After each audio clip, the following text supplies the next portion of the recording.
അത് തന്നെ. Welcome Aryankuttan on stage.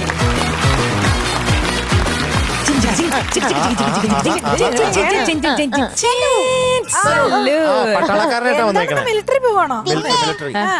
എല്ലാ ദിവസവും എന്നോടല്ലേ നിങ്ങള് ചോദ്യം ചോദിക്കുന്നത്? വിശേഷമൊക്കെ ചോദിക്കും. എന്നാ ഇന്ന് ഞാൻ നിങ്ങളെ വിശേഷം എന്തൊക്കെയാ വിശേഷം? അതോ വിശേഷം ഞങ്ങള് നല്ലതായിട്ട് ഫുഡൊക്കെ കഴിച്ചു. നല്ല ഹാപ്പി ആയിട്ട് പോണു. ഞങ്ങൾ മൂന്നുപേരും കൂടെ നല്ല സന്തോഷമായിട്ടിരിക്കുന്നു.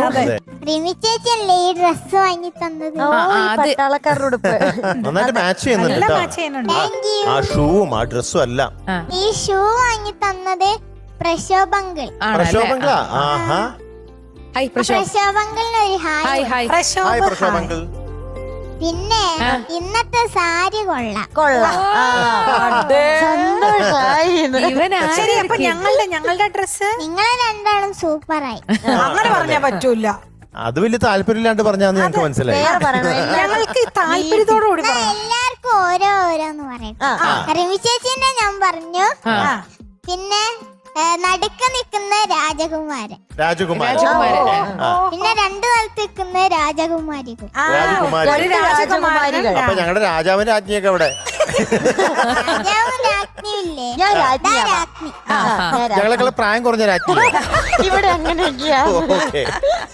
ആര്യൻകുട്ടൻ നിനക്ക് ഇങ്ങനെ പൂവും ഇങ്ങനെ മാല സാരി ഒക്കെ ഇടുന്നതാണോ ഇഷ്ടം? അതെയോ ഇങ്ങനെ ഉടുപ്പ്? എനിക്ക് ഇങ്ങനെ മതിയോ? ഇങ്ങനത്തെ ഉടുപ്പാ ഇഷ്ടം. ആരാ പറഞ്ഞ? അണ്ണനാണോ പറഞ്ഞ? മോഡേൺ മോഡേൺ അങ്ങനെയുള്ളപ്പോ ഒന്ന് പറയണോ? റിമിക്ക് ഏത് ഡ്രസ്സും ചേരും. സാരി ചേരും. കുറച്ച് ഉടുപ്പുകള്. ഓ ഇതാര് ഈ കോടീശ്വരിക്ക് ഞാൻ ഇനി വല്ല. പക്ഷെ നമ്മുടെ ഗുരുവാണ്. ഗുരുവിന് നമ്മൾ എന്ത് കൊടുത്താലും മതിയാവത്തില്ല. അത് വേറെ കാര്യം. ആര്യൻകുട്ടന്റെ ഡ്രസ് കാലക്കിട്ടുണ്ട്. റിമി ചേച്ചിയുടെ സെലക്ഷൻ ബെസ്റ്റ് സെലക്ഷനാ. അപ്പൊ നിനക്ക് എന്താവാനാ ആഗ്രഹം? പാട്ടുകാരനാണോ, പട്ടാളക്കാരനാണോ, പോലീസുകാരനാണോ, ബാങ്കിൽ ജോലി? ഞങ്ങളുടെ പോലെയാണോ?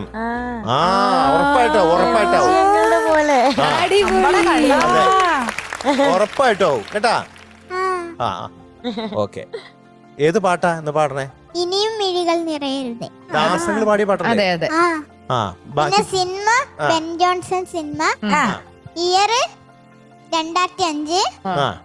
Music Deepak Dev sir. Lyrics Kaithapram sir. പിന്നെ പാടിയത് KJ സാർ.